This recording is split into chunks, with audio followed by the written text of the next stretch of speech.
주신 하나님의 말씀은 창세기 12장입니다. 구약성경 창세기 12장의 말씀입니다. 성경이 있으신 분들은 성경책을 펴주시고요. 성경책이 없으신 분께서는 화면에 준비된 화면을 보고서 함께 말씀을 봉독했으면 좋겠습니다. 구약성경 창세기 12장 1절로 4절의 말씀입니다. 제가 가진 성경으로 구약성경 14쪽이 되겠습니다. 말씀을 찾으신 줄 알고 우리 다 함께 천천히 또박또박 하나님의 말씀을 봉독하도록 하겠습니다. 합독하시겠습니다. 시작하겠습니다.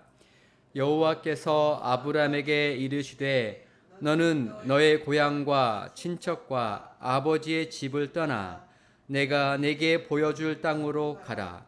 내가 너로 큰 민족을 이루고 내게 복을 주어 내 이름을 창대하게 하리니 너는 복이 될지라.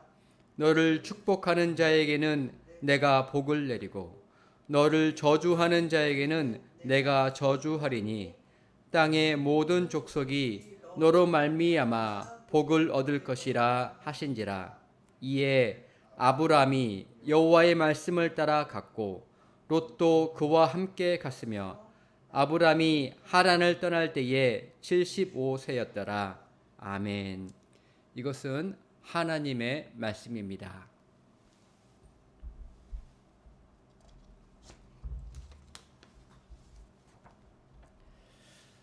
오늘 8월 마지막 주일입니다. 이제 곧 한 2주 정도 있으면 곧 추석이 다가오는데요.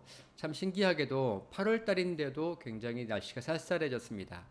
오늘 제가 있었던 지역의 아침 기온은 영상 13도였습니다. 어제는 17도였고요. 굉장히 시원하다 못해 좀 약간 쌀쌀한 좀 추운 느낌을 주기도 합니다. 음력으로 세는 달력이 참 신기한 것 같습니다. 양력보다 음력은 훨씬 더 기온을 잘 반영해 주는 것 같습니다. 저는 복이 되는 사람이라는 제목으로 말씀을 다시 한번 다른 제목으로 말씀을 증거하기 시작했습니다. 오늘 창세기 12장 말씀을 통해서 아브라함에 관한 말씀으로 복이 되는 사람으로 부르시는 하나님의 뜻들을 함께 나누고 증거하고자 합니다. 선포하고자 합니다.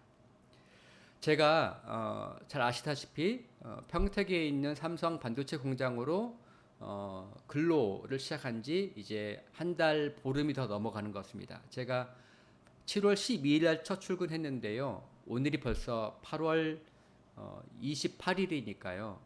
어제까지 근무했습니다. 한 달 보름이 좀 넘는 것 같습니다. 한 가지 변화가 있는데요. 제가 7월 12일 날 첫 출근하면서 입사했던 회사는 삼성 반도체 공장을 짓는 여러 협력사 중에서 광건이라는 이름의 협력사에서 제가 첫 출근을 했고 소속이 되었습니다. 그러다가 지난 일주일 전쯤에 제가 그 회사에서 떠나서 퇴사하고 8월 25일 날 제가 신라 디자인이라는 회사로 회사를 바꾸었습니다. 새로운 회사에 입사하게 된 것입니다. 8월 25일 날 제가 새로운 회사에 입사했는데 회사가 다를 뿐이지 사실은 공사하는 근로하는 데에는 같은 건물입니다. 같은 건물에 4층이 아닌 5층에서 제가 근로를 하게 되었습니다. 이 회사는 그 전과 달리 일주일에 6일 동안 근무하는 회사입니다. 그래서 월, 화, 수, 목, 금, 토까지 일하게 되었습니다. 이 회사 6일 동안 근무하는데 제가 전에 말씀드렸던 것처럼 광건이라는 회사에 일할 때에는 조출이라고 제가 말씀을 드렸었을 겁니다. 조기 출근이라고 해서 새벽 5시까지 그 전에 출근해서 한 4시 한 20분쯤에 도착해서 5시부터는 근로를 시작하는 그런 회사였는데요. 여기는 조출이 없습니다. 조출이 없고 월, 수, 금 3일 동안 일주일에 3일 동안 저녁까지 근무합니다. 저녁에 5시면 원래 주간이 끝나는데요. 밤 9시까지 하는 것을 야간이라고 표현합니다. 9시까지 근무를 합니다. 아침에 7시까지 출근해서 밤 9시까지 근무를 합니다. 그렇게 월수금을 보내고 나머지 화목토 3일은 아침 7시에 출근해서 오후 5시까지 일을 하는 형태입니다. 그래서 월화수목금 토까지 일합니다. 어제 그래서 제가 토요일 날 원래 5시까지 일해야 하는데 1시간 정도 더 토요일 날은 일찍 끝내줘서 4시까지 근무하고 집에 그 숙소로 돌아와서 다 샤워하고 제가 거주하는 용인시로 왔더니 6시 반이 되더라고요. 저녁 6시 반.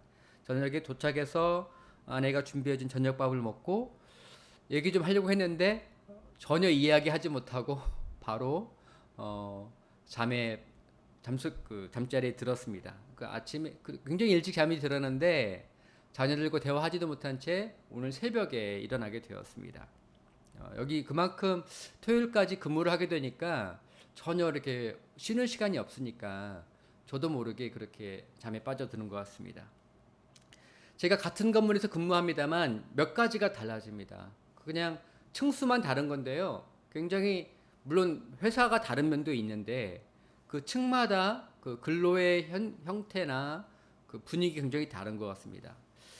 회사가 달라지니 정말 큰 차이가 납니다. 이전에 광건이라는 회사에서 제가 할 때는 삼성물산이 그 1차 벤더라고 하는데 삼성물산에서 안전에 관한 많은 감독을 많이 합니다. 그런데 이번에 5층으로 왔을 때 신라 디자인이라고 하는 이 협력 시공사에서는요 그렇게까지 깐깐하게 하지 않는 것 같습니다. 많은 것들이 그냥 봐주거나 큰 문제 삼지 않고 할 때가 참 많습니다. 예를 들면 가장 대표적으로 말씀을 드리면 제가 4층에서 관건에서 일할 때에는 많은 시간 걷는 것도 많지만 훨씬 더 많은 시간들을 서 있어야 했었거든요. 서 있습니다. 서서 대기하면서 일하는 그 선임 반장이나 팀장님이 무엇이 필요한지 어떤 작업하는지 바라보고 있습니다. 그 바라보고 있을 때 앉아서 바라보지 않습니다. 서서 바라봅니다. 바로 무엇이 필요한지 그것을 건네주거나 그 말을 듣기 위해서 굉장히 주시하면서 주목하면서 서 있습니다. 그게 그냥 쉬는 것처럼 보이지만 절대로 쉬는 것이 아닙니다. 목도 많이 아프고요. 왜냐하면 위를 바라다 보기 때문입니다. 그리고 주변 상황을 바라보면서 수시로 쉬는 시간마다 청소하고 빗자루질하고 또 자재를 정리하는 정리정돈을 많이 했었습니다. 그런데 이 5층으로 새로 옮겨온 회사는요 얼마나 다르냐면 사람들이 일을 하지 않는 동안에 그때는 앉아서 쉽니다. 그게 너무너무 다른 거예요. 그러니까 제가 첫째 날, 둘째 날을 일하면서 나중에 오죽했으면 제가 새로운 팀에서 일하고 있는데 그 팀장님에게 이렇게 말했습니다. 팀장님, 제가 정말 새로 여기 온 다음에 정말 적응이 되지 않습니다. 그랬더니 팀장이 뭐가 적응이 안 되냐, 뭐가 어렵냐라는 식으로 바라봅니다. 제가 전에 일할 때에는 절대로 앉아서 쉬는 법이 절대 없었습니다. 앉아서 쉬면 혼납니다. 특히 자재 위에 앉아 있으면 굉장히 책망을 듣습니다. 욕설을 듣습니다라고 했는데 여기 오니 앉아서 듣기도 하고 앉아서 쉬기도 하고 심지어는 여러 가지 철 자재 위에 앉아 있기도 합니다. 그게 너무나 낯섭니다라고 얘기 드렸더니 막 웃으시더라고요. 금방 적응해, 금방 쉽게 할 수 있을 거야라고 얘기하더라고요. 정말 그렇습니다. 근데 제가 이렇게 정말 분위기가 달라진 곳에 왔더니 제게 있는 특징이 하나가 있는데요. 뭐냐면 제가 이전에 한 달 반 동안 일했던 근로했던 곳에서는 두 가지가 굉장히 강화됐었거든요. 첫 번째는 그게 저한테는 첫 근로와 똑같은데요. 안전에 관한 규칙이 굉장히 제가 많다고 하지 않았습니까? 제가 처음 일하러 가면 출근하면 먼저 무릎과 정강이를 보호하는 보호대를 차고요. 발등 보호대를 차고요. 팔토시가 칼에 잘려져 있는 팔토시를 찬다고 말씀드리지 않았습니까? 게다가 방진 마스크에 귀마개에 또 보안경까지 찹니다. 이 모든 걸 다 하고 나면 아무 일을 하지 않아도 땀이 나고 있습니다. 이미 안에 있는 옷들이 젖기 시작합니다. 그러니 이제 제가 여러 가지 걸 밀고 일을 조금만 하다 보면 30분도 채 지지 않아도 온 몸이 다 그렇게 젖어 있습니다. 그런데 이곳에 그렇게 안전에 관한 규칙들이 강화되고 뭘 조금만 이렇게 보안경을 쓰지 않거나 귀마개를 하지 않아도 어느새 다가온 그 안전 요원에 의해서 지적을 받고 불합리라는 얘기를 듣습니다. 그렇게 했었는데 이곳에 와서는 그런 게 거의 없습니다. 발등 보호대도 하지 않고 정강이 보호대도 하지 않고 팔토치도 하지 않습니다. 귀마개도 당연히 하지 않습니다. 안 해도 된다고 하더라고요. 그랬더니 제 마음에 불안함이 있는 거예요. 이거 이렇게 안 해도 되나? 이런 생각이 듭니다. 심지어는 제가 첫날 조끼를 받지 못해서 조끼 없이 일을 했는데요. 저는 마치 발가벗은 느낌이 들더라고요. 뭔가 팔토시도 없고 조끼도 없으니까 이러다가 나 혼나는 거 아니야? 이런 생각이 들 만큼 불안함이 들 만큼 어색하기도 하고 좀 불안했던 마음이 있었던 것 같습니다. 그렇게 적응이 되지 않았는데요. 이곳에 와서 그렇게 하지 않아도 된다니까 홍반장 여기는 그렇게 깐깐하게 하지 않아도 돼 라고 하니까 오히려 제 마음에 아직까지는 불안합니다만 이곳이 훨씬 더 쉽구나 하는 생각이 듭니다. 또 한 가지가 있습니다. 제가 이전에 관건이라는 회사에서 일을 할 때에는 저희는 모든 그 작업을 진행하다가도 작업을 준비하다가도 작업이 마친 다음에도 항상 정리정돈이라는 걸 했었습니다. 자재가 널브러져 있으면 뭘 하고 난 다음에 다시 쓰지 않는 자재, 버리는 자재는 버리는 자재로 모아놓고 아직 남은 자재는 남은 자재로 또 모아놓고 또 이게 다 쇠로 된 것들이 되게 많기 때문에 철 자재이기 때문에 끝부분들은 되게 위험합니다. 사람이 전광이 부딪히면 전광이가 이렇게 많이 이제 다칠 수 있겠죠. 많이 다칠 수 있습니다. 피가 날 수도 있습니다. 그래서 모든 철 자재는 그 청랩이라고 해서 파란색, 굉장히 파란색, 짙은 파란색의 랩으로 끝을 다 감싸 놓습니다. 이유는 가시적으로 보이게 하기 위해서입니다. 여기에 뭔가 있구나 하는 것들을 눈에 띄게 하기 위해서 계속적으로 그렇게 쓸 때는 청랩을 벗겨내서 다 버리고 쓰고 난 다음에 다시 또 청랩을 감아 놓습니다. 이런 일들을 계속하다 보니 정리정돈이 굉장히 몸에 배게 되거든요. 이곳에 새로운 곳에 왔습니다. 새로운 곳에 왔더니 그런 게 없는 거예요. 제가 저희 사업장, 저희 업장만 그런 줄 알았더니 다른 데를 바라봐도 잘 정리정돈이 되어 있지 않습니다. 그게 좋다는 얘기가 아니라 제가 이전에 한 달 반 동안 굉장히 FM대로 교육을 받은 것 같아요. 안전에 관해서도 정리정돈에 관해서도 몸에 뵐 만큼 끊임없이 청소하고 끊임없이 준비하고 끊임없이 정리하는 이런 걸 하다 보니 새로운 곳에 가서 하나도 부담이 안 되는 겁니다. 여기는 훨씬 더 쉽고 저보고 그렇게까지 안 해도 돼. 홍반장 그렇게까지 안 해도 돼. 그냥 쉬어. 이런 얘기를 듣게 됩니다. 그랬더니 제 마음에 뭐가 있냐면 여기가 훨씬 더 자유롭구나 하는 생각이 듭니다. 여러분 규칙이 어려운 듯 보이는데요. 그 규칙을 많이 연습해서 매일같이 연습해서 잘 내재화시키면 규칙을 지키는 것이 그렇게 어렵지 않게 된다는 것들을 제가 몸으로 체득합니다. 규칙을 안 지키려는, 규칙을 무시하려는 사람한테는 규칙은 답답한 것이 되어버렸는데 규칙을 이미 충분히 익히고 몸에 익혀진 사람한테는 규칙이란 것은 그렇게 큰 에너지가 들지 않은 일이 됩니다. 오히려 그 규칙이 그것이 나를 위한 것이다라고 생각하거나 혹은 나와 다른 사람들의 안전을 위해서 보호를 위해서 필요한 것이라고 생각하니까 더 받아들이게 되니까 오히려 규칙을 통해서 제가 더 깊이 생각하게 되기도 하고 편안해지기도 합니다. 어제 제가 토요일 날 아침 7시부터 오후 5시, 4시까지 근로를 했었습니다.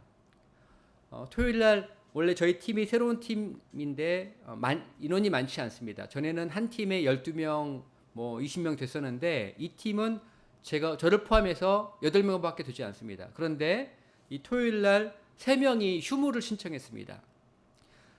8명 중에서 3명이 빠지고 상태에서 5명이 남았는데 5명이서 근로를 하는데 굉장히 그런 만큼 어려워지는 거죠.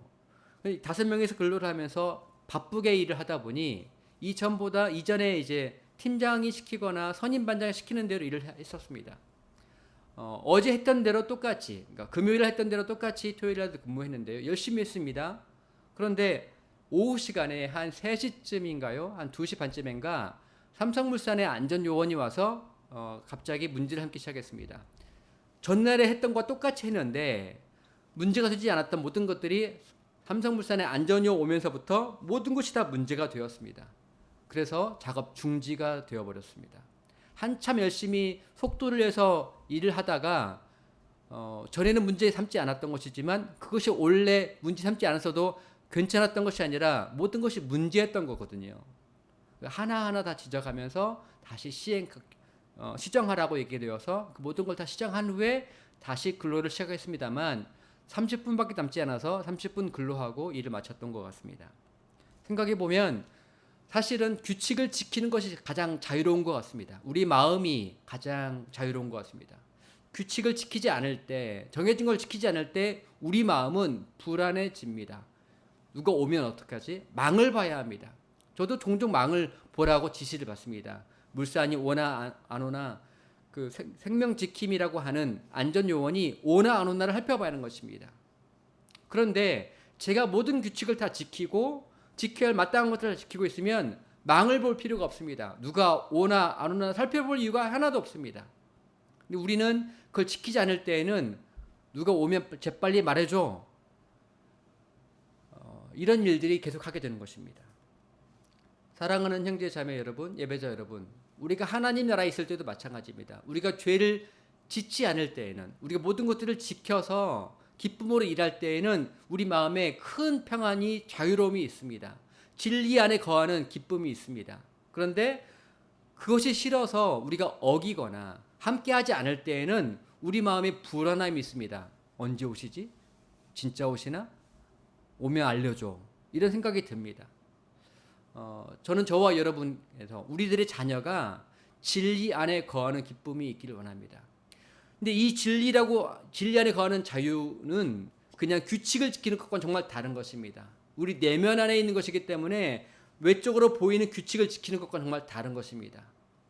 하나님이 우리에게 주시는 자유는 그와 같은 규칙을 지키는 데서 오는 것이 아니라 우리 내면의 마음이 정말로 바뀌어져서 진리 안에 함께 거하는 곳에 오는 기쁨이 있는 것입니다.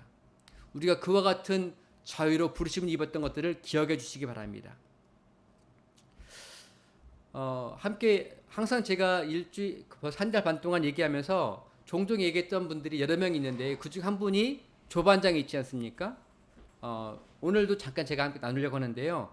저와 함께 룸메이트를 했었던 조반장은 아시다시피 온라인 경매를 참 많이 좋아했었습니다.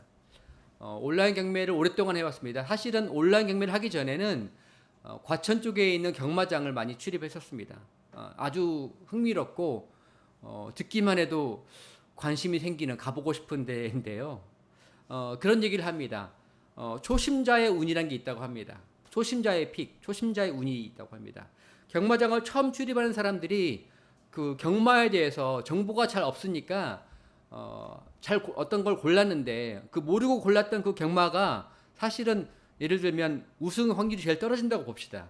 잘 모르니까 그걸 선택한 거예요. 그런데 자기가 처음 경마를 시작한 지 얼마 안 되는데 그때 골랐던 우승 확률이 제일 멀어진 그 말이 우승하는 때가 가끔 있다고 합니다.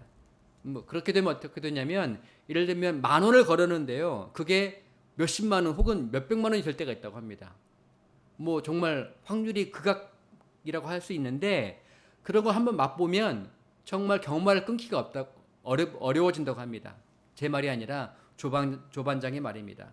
그런 한번 운수가 터진 날을 맛보면 경마의 맛을 알게 되면 정말 끊기가 어렵다고 합니다. 그래서 말만 잘 고르면 그걸로 뭐 몇십 배, 몇백 배의 돈을 더 벌게 되니까 너무 흥미진진하고 짜릿한 그 맛이 있다고 합니다. 운수가 터진다고 합니다.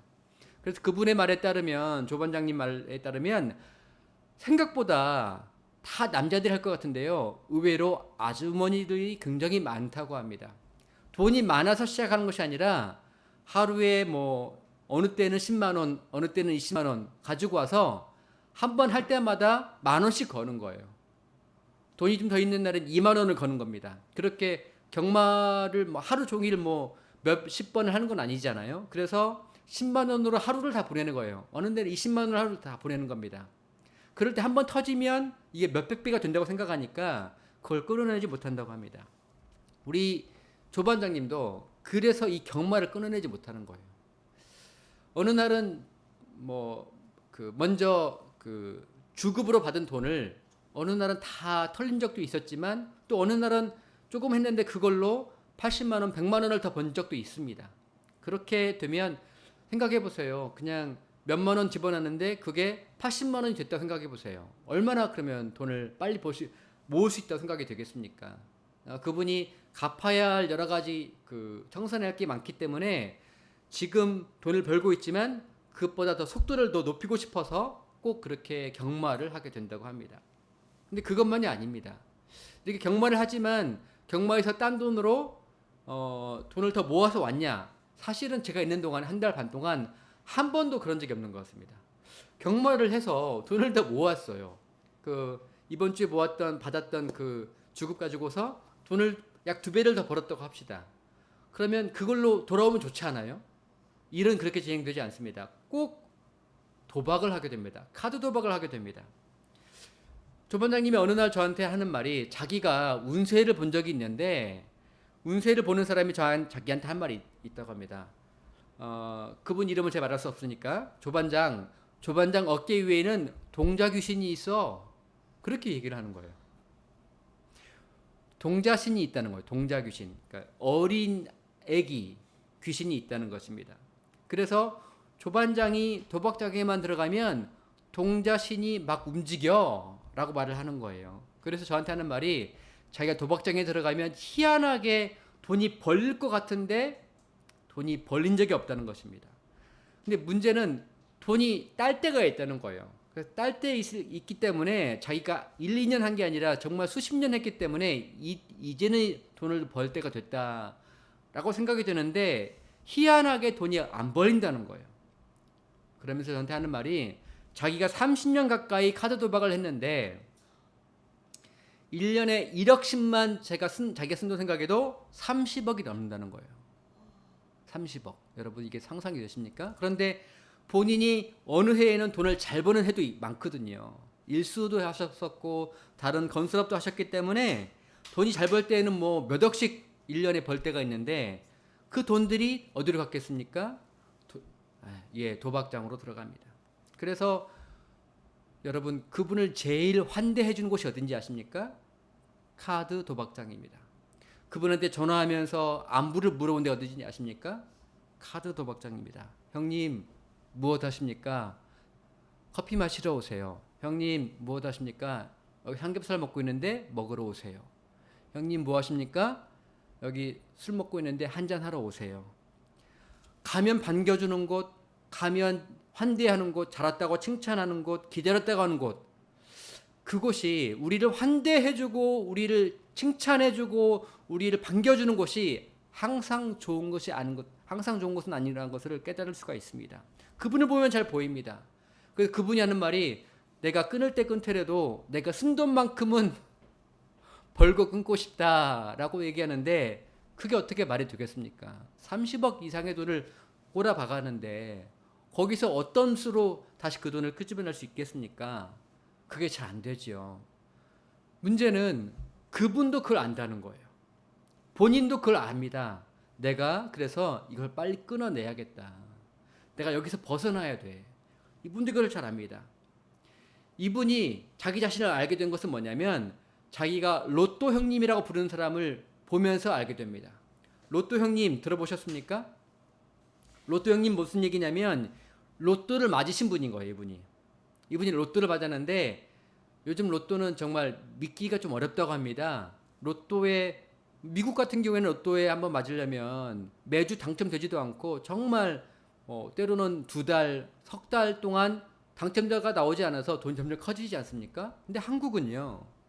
매주 하는데도 매주 당첨자가 나올 뿐만 아니라 1명, 2명이 아니라 이번엔 10명, 어느 때는 몇십 명이 한꺼번에 1등이 당첨되는 때도 있습니다. 이게 어떻게 가능하냐라고 얘기를 하면서 무언가 이 주관자, 그 주최 측에 뭔가 좀 농간이 있는 게 아닌가 많은 사람들이 의심하고 있다고 합니다. 근데 문제는 제가 드린 말씀은 이 로또 형님은 1등에 당첨되는데 당첨자가 거의 없어서 많은 돈을 몇십억을 이렇게 제가 보니까 100억은 안 되는 것 같고요. 그 몇십억의 돈을 당첨금으로 받았던 행운의 사나이였습니다. 근데 이분이 그 많은 돈을 당첨받은 다음에 로또 형님으로 불리게 된 데에는 이유가 다 있는 것입니다.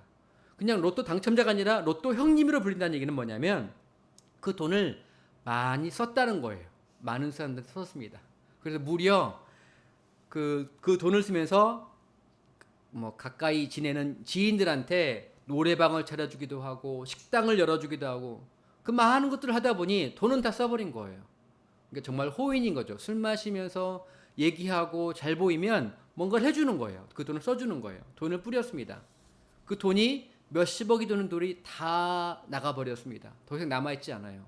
그래도 그 사람이 도박장에 가면 항상 별명은 로또 형님입니다. 왜냐하면 마치 중국 영화에 보면 딱거라고 하지 않습니까? 큰 형님처럼 막 돈을 베풀고 써주니까 사람들이 좋아하는 것입니다. 이분이 이 로또 형님이 맨정신일 때 절대로 도박을 하지 않는다고 합니다. 도박을 하지 않습니다. 그럼 어느 때 제가 도박을 합니까? 라고 하니까 술이 들어가면 도박을 시작한다고 합니다. 카드를 손에 쥔다고 합니다. 맨정신에는 절대로 잡지 않는 이분이 술만 들어가면 술 먹다가 잡게 되는 것이 카드 도박이라고 합니다. 그래서 카드 도박장에 있는 사람들이 이 로또 형님을 꿰어내는 법을 압니다. 형님, 오늘 삼겹살 먹고 있습니다. 술 마시러 오세요. 도박하자는 얘기를 하지 않습니다. 도박하자고 하면은 나 도박 안 할 거야. 맨정신은 안 한다고 하니까 술 마시자고 얘기합니다. 근데 술이 들어가면 그 다음에 이어지는 것이 그 다음에는 카드 도박입니다. 이분에게 돈이 한 푼도 없으면 그렇게 할 수가 없을 텐데 이분의 와이프가 식당업을 하고 계세요. 그래서 아시다시피 좀 그런 분들이 또 돈을 얻어내는 법이 있지 않습니까? 가서 행패를 부리고 고함을 지르고 아내를 괴롭혀서 식당업에서 모은 그 돈을 가지고 다시 또 들고 옵니다. 돈을 가지고 와서 술 마시다가 결국은 다시 또 도박을 하게 되고 그 빚진 것을 어떻게 갚습니까? 다시 집에 돌아와서 열심히 일했던 아내를 들들 볶아서 그 돈으로 다시 빚을 갚고 이렇게 한다고 합니다. 여러분, 우리를 환대하고 우리에게 잘해주고 우리를 불러준다고 해서 그곳이 좋은 곳이 아닙니다. 오히려 그곳을 끊어내릴 것과 똑같습니다. 죄는 그와 같습니다. 죄가 있는 곳에는 자유함이 없습니다. 그런데 가끔 가다 보면 이상하게 교회라고 하는 곳에서도 그럴 때가 있습니다. 교회는 복음이 있는 곳에는 자유함이 있어야 하는데 어떤 교회는 복음이 있는 듯한데 그 교회를 가면 자유함이 없어지는 교회도 있는 듯합니다. 만약 정말 그렇다면 그 교회는 참된 교회가 아닐 것입니다. 그 복음은 참된 복음이 아닐 것입니다. 우리에게 복음을 이야기하지만 천국을 이야기하지만 자유함을 없어지게 하는 곳이란다면 죄로부터의 자유가 아니라 우리를 규칙 속에서 참된 것이 아니라 우리 스스로 노력해서 하나님의 나라를 얻게 만드는 그런 곳이라 한다면 그곳은 사실은 복음이 아닌 우리의 마인드를 사로잡히게 만드는 그런 곳일 수도 있습니다. 사랑하는 예배자 여러분, 형제자매 여러분, 우리가 잘 분별해야 해서 우리가 죄가 우리를 붙잡고 있는 것인지 아니면 우리 세상에 사는 법칙이 우리를 붙잡고 있는 것인지 잘 분별할 수 있으면 좋겠습니다. 아까 말씀드렸던 것처럼 그 로또 형님이나 그 조반장님이 항상 입에 붙은 말이 있습니다. 제가 동자 귀신도 말씀드렸지 않습니까? 그분들이 항상 입에 붙은 말이 있는데 오늘도 참 재수가 없는 날이다. 항상 입에 붙은 말입니다. 그러면서 재수가 없으려니까 오늘도 재수가 떨어져서 그런 말들을 참 많이 말합니다. 그러니까 저한테 무슨 부탁을 하는지 아십니까? 야 승우야, 나 좀 기도 좀 세게 해줘서 재수 있게 해다오. 그게 저한테 하는 부탁이에요. 기도 좀 많이 해달라고. 제가 기도 많이 해서 성공할 수 있도록, 도박에서 성공할 수 있도록 기도해달라고 합니다. 그러면서 마지막에 한마디 더 붙이는 말이 있습니다. 너 형 알잖아. 야, 형이 로또 당첨되면, 형이 대박 나면 가만히 있겠냐? 너 교회 예배당 하나 내가 지어줄게. 예, 그런 말을 합니다. 제가 열심히 기도하면 뭔가 예배당이 생길 것 같습니다. 좋지 않습니까?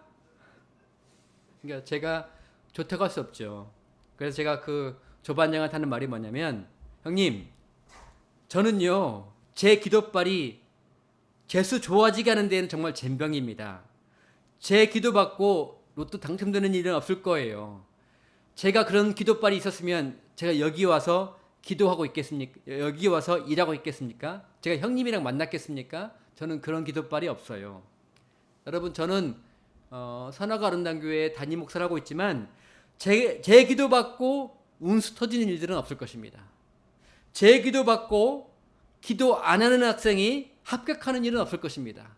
제 기도 받고 안 될 일이 되는, 정말 운수 터지는 그런 것은 없을 것입니다. 그런데 저와 같은, 저는 그런 기도빨이 없는 사람입니다만, 제가 그동안 목회하면서 그동안 많은 성도들을, 다양한 성도들을 신방하고 위로하고 상담하면서 가장 많이 하는 일들이 있다면 그건 기도하는 일입니다. 대화하고 나서 같이 기도합시다. 제가 하는 일이 기도하는 일입니다. 근데 제 마음에 제가 해준 그 많은 여러 가지 기도 중에서 제 기도가 그대로 이루어진 적도 있습니다. 제가 기도빨이 별로 없는 기도 목사이긴 합니다만, 이상하게 제가 기도를 했는데 그 기도대로 된 적도 있습니다. 사실은 그게 제 마음에 남는 이유가 제가 기도를 하고 나서 깜짝 놀랐기 때문입니다. 이 기도는 축복하는 기도가 아니었기 때문입니다. 제 생각엔 그렇습니다. 어느 날 제가 아프신 분이 계셔서 병원에 가서 기도하였습니다. 아내와 함께 병원에 신방하여서 같이 기도하였습니다. 아프신 분이었습니다. 사실 그 권사님이 아프시기 전에 그 전에도 남편과 함께 살 때에도 잘 열심히 신앙생활 했던 분이셨는데, 그분이 어떤 분 구역장님의 전화를 받고 나서 기도하러 가셨는데, 신방하러 가셨는데, 본인이 교회 일을 하러 간 동안에, 사역하러 간 동안에 집에서 있었던 남편분께서, 사업하시던 분께신데 그분이 심장마비로 돌아가셨습니다. 큰 시험에 들 만한 일인 거죠. 아내가 구역장님의 전화를 받고 나서 일하러, 교회 일을 하러 갔는데 그동안에 남편이 심장마비로 돌아가시는 거니까요. 만약에 그분이 계속 집안에 있었으면 그분은 남편이 쓰러졌을 때 바로 병원에 연결해서 사실은 그렇게 죽지 않을 수도 있지 않았겠습니까? 그런 생각을 얼마든지 할 수 있는데, 이 권사님께서는 그렇게 원망하는 마음보다는 하나님, 남편을 위해서 기도하면서 그것을 잘 받아들이는 참 믿음으로 승리하는 분이셨습니다. 맞습니다. 남편을 보내고 나서 그분도 몇 년 지나서 그분이 암에 걸리셨어요. 그 암 투병 생활 하시다가 그것도 항암 치료를 통해서 승리하셨던, 이기셨던 분입니다. 극복하셨습니다. 그런데 그로부터 몇 년이 더 지나서 어느 날 살펴보니까, 병원에서 아파서 가보니까 암이 많이 퍼져 있는 거예요. 그 암을 다 극복한 줄 알았는데 그 암이 전이가 되어서 간으로도 전이가 되고 다른 곳에 전이가 되어서 더 이상 치료하기가 어렵다는 얘기를 들은 것입니다. 제가 그분이 그런 얘기를 듣고 나서 병원에 기도하러 갔습니다. 아내와 함께 같이 기도하였습니다. 기도하였는데 제 기도가 마음속에 분명히, 기도를 시작하기 전에는 어떤 말씀 붙잡고 내가 기도할 것인가 생각하지 않겠습니까? 저도 생각하는 목사입니다. 아니, 이게 이렇게 하나님께 이렇게 기도를 해야겠구나 생각을 하는데요. 기도하다가 마음은 뜨거워졌는데 전혀 그런 기도 방향이 아니라 하나님께 대언 기도를 하면서 기도했을 때 그 권사님들 기도하는데 제 마음에, 사랑하는 딸아, 너를 위한 처소가 내가 잘 준비하고 있다. 내가 너를 위해서 아름다운 처소를 준비하고 있다. 걱정하지 말고 두려워하지 마라.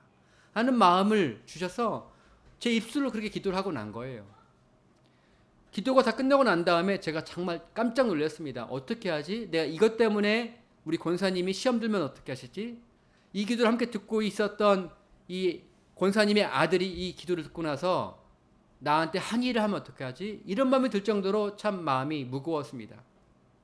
그리고 나서 얼마 되지 않아서, 불과 몇 주 되지 않아서 그 권사님은 하나님의 부르심을 잊고 소천하셨습니다. 선하고 아름다운 교회 담임 목회하고 있는 홍승우라는 사람의 기도는 그렇게 운수 좋게 하는 그런 기도빨은 정말 없습니다만, 하나님 뜻대로 기도했을 때 기도가 가끔 응답이 되는 그런 일들이 있습니다. 저도 참 그래서 두렵습니다. 제가 어떻게 기도해야 할까? 근데 제가 기도를 열심히 정말 잘 제 안에서 흘러나올 때 보면 제가 의도하지 않은 기도할 때가 참으로 많습니다. 그래서 저는 기도를 했다는 말들을 쉽게 제가 하겠습니다라고 말을 못 하겠습니다. 그리고 그건 제 자녀를 위해서도 마찬가지입니다. 제가 내가 축복하는 기도를 해줘야지 생각했다가도 하나님께서 제 안에 역사하셔서 뜨거운 마음을 주시면 제 안에 있는 대로 제가 계획한 대로 기도하는 것이 아니라 저도 모르게 하나님이 원하신 대로 그 기도가 되기를 원한다라고 저희가 선포할 때가 많기 때문입니다. 오늘 말씀 잘 보십시오. 오늘 우리가 생각할 때 아브라함은 복을 많이 받은 것 같습니다. 우리는 다 모든 믿는 사람들은 아브라함의 복을 받기를 원한다고 말합니다. 창세기 12장이 바로 그와 같은 아브라함의 첫 부르시는 소명장입니다. 창세기 12장 1절, 2절, 3절은 그와 같은 어떤 것을 주시겠다는 것들이 잘 나타나 있습니다. 참 좋게 들립니다. 한 사람을 가리켜서 부르시면서 내가 너로 큰 민족을 이루게 하겠다. 너의 후손이 허다한 별빛처럼 많게 하겠다. 바닷가의 모래것처럼 살 수 없이 많게 하겠다. 정말 큰 축복이지 않습니까? 한 사람의 생명이 그 가문의 대가 끊어질 수도 있는 것인데 옛날에 어려우니까요. 그런데 그 사람의 가문이 끊어지지 않고 바닷가의 모래말처럼 아니면 밤하늘의 별처럼 정말 수도 없이 많아지면서 큰 민족을 이루게 하겠다. 정말 놀라운 말씀, 축복의 말씀으로 생각이 됩니다. 그런데 성경 말씀 잘 바라보니 그게 그렇게 해석이 되지 않은 것을 깨닫습니다. 제가 준비한 말씀 함께 보십시오. 히브리서 11장 8절, 13절, 16절 말씀을 제가 준비했는데요. 같이 한번 보시고 제가 읽어드리겠습니다. 히브리서 11장 8절부터 8절, 13절, 16절 말씀 제가 읽어드리겠습니다. 화면을 바꿔주시기 바랍니다. 뒤에 홍강준 형제님 화면을 바꿔주시고 좀 더 그 화면을 읽을 수 있도록 바꿔주세요. 카메라를 바꿔주세요. 제가 읽겠습니다. 믿음으로 아브라함은 부르심을 받았을 때에 순종하여 장래의 유업으로 받을 땅에 나아갈새 갈 바를 알지 못하고 나아갔으며 13절 이 사람들은 다 믿음을 따라 죽었으며 약속을 받지 못하였으되 그것들을 멀리서 보고 환영하며 또 땅에서는 외국인과 나그네의 힘을 증언하였으니 16절 말씀 그러므로 이제는 더 나은 본향을 사모하니 곧 하늘에서 있는 것이라 이러므로 하나님이 그들의 하나님이라 일컬음을 받으심을 부끄러워하지 아니하시고 그들을 위하여 한 성을 예비하셨느니라. 아멘. 히브리서 11장 말씀은 창세기 말씀에 아브라함의 생활에 대해서 아브라함의 믿음의 선택에 대해서 해석해주는 기준이 되는 말씀과 똑같습니다. 우리 생각은 일반적으로 깊게 생각하지 않으면 아브라함은 놀라운 한민족의 아비가 되는 축복을 받았구나 생각하지만 히브리서 11장에 따르면 그 약속을 받았던 믿음으로 나아갔던 아브라함은요. 그가 약속하였던 것들을 받지 못하였다라고 말하고 있습니다. 약속했던 걸 못 받았다고 나와 있습니다. 아니 약속했던 것을 못 받았기 때문에 오히려 그의 믿음이 확증되었다라고 히브리서 11장은 말하고 있습니다. 더불어서 창세기 12장 말씀에 나와 있는 부분에 무엇에 주목할지를 분명히 말하고 있습니다. 믿음이라는 게 무엇입니까? 갈 바를 알지 못하고 나아갔다라고 되어 있습니다. 가는 곳, 지명, 그것이 명확히 어떤 곳인지 내가 받을 게 무엇인지 명확하게 보여주고 나서 나아가는 것이 아니라 갈 바를 알지 못하고 갈 목적지를 정확히 알지 못하지만 부르신 분을 신뢰하기 때문에 그곳으로 나아간다. 순종이 그 믿음인 것들을 알게 된다라고 히브리서 11장은 해석의 기준을 말하고 있습니다. 그렇다면 우리에게 주신 것도 동일하지 않겠습니까? 아브라함은 하나님의 선택하신 복주심 받았는데요. 그에게 약속된 것은 정말 밤하늘의 별과 같이 놀라운 민족의 말씀들은 그가 살아 생전에 본 것이 전혀 아닙니다. 그에게는 그걸 받지 못하였습니다만 그 약속을 이미 받은 것처럼 그는 믿고 살아갔습니다. 그리고 그는 그걸 더불어서 이 땅에서 받는 것보다 더 놀라운 하늘의 본향에 생각하여서 그것을 기대하였기 때문에 능히 그것을 믿음으로 걸어갈 수 있었다라고 얘기하고 있습니다. 그런데 제가 오늘 본문 말씀 창세기 12장 말씀들을 묵상하면서 제 마음에 떠올랐던 말씀이 마태복음 16장 말씀입니다. 창세기 12장에는요. 너를 축복하는 자들, 너를 저주하는 누구에게는, 그 누구든지 간에 너를 축복하는 자에게는 내가 축복하겠고 너를 저주하는 자에게는 내가 다 저주하겠다라고 하셨지 않습니까? 이런 본문 말씀인데 이 말씀을 읽는데 떠오르는 비슷한 구절이 있는 거예요. 마치 라임처럼 랩하는 사람들이 라임을 중요하지 않겠습니까? 근데 똑같이 그런 말씀이 떠오르는 것입니다. 그게 어디냐면 마태복음 16장 말씀입니다. 제가 마태복음 16장 18절 19절 말씀을 여러분께 함께 읽어드리겠습니다. 잘 들어보십시오. 또 내가 너에게 이르노니 너는 베드로라. 내가 이 반석 위에 내 교회를 세우리니 음부의 권세가 이기지 못하리라. 내가 천국 열쇠를 너에게 주리니 네가 땅에서 무엇이든지 매면 하늘에서도 매일 것이요 네가 땅에서 무엇이든지 풀면 하늘에서도 풀리리라 하시고, 여기 말씀도 참 똑같은 말씀은 아닙니다만 마치 교회에 대해서 하신 말씀들인데 굉장히 유사하게 들립니다. 너를 축복하는 자에게는 누구든지, 너를 저주하는 자에게는 누구든지, 달리 말하면 네가 땅에서 무엇인지 매면 하늘에서도 매이고 네가 땅에서 누구든지 풀면 하늘에서 풀릴 것이다. 무엇이든지 네가 하는 대로 될 것이다 라고 얘기하는 것 같습니다. 너무 굉장히 유사한 것들이 느껴집니다. 그러면서 사실 이 마태복음 16장 말씀에 키는 사람 보통 어떻게 생각하냐면 천국의 열쇠를 교회가 받았다라고 표현합니다.